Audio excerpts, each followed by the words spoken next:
Mike, obviously, it's obviously been for you a back and forth week here. You're up in Ottawa, now you're back, and how have you been able to handle those emotions and all try? It's been all right. It's good to get back rolling here tonight, and I didn't feel like I didn't play a game for a little bit. I felt fine out there, and it was good to get the win here tonight. Your goal was a thing of beauty. You came down the left side and was able to just put it right inside the far post. What did you see on that play? And were you trying to use Downing as a screen there? Yeah, it was a great pass by Clayson to give me that puck on the breakout. I thought our D played well all night. They weren't panicking. They had some patience, and were finding us forward. So it makes it a lot easier on us. But I was just going up with speed and cut to the middle, and just Downing had a good screen. If it wasn't for him, I probably wouldn't have scored. But made a good shot on the far post.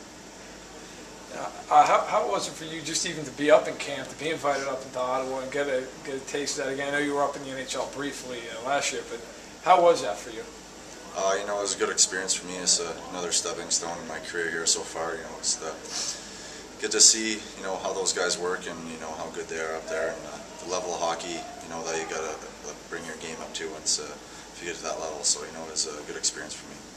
Syracuse lost tonight, so you guys take over the overall points lead in the league.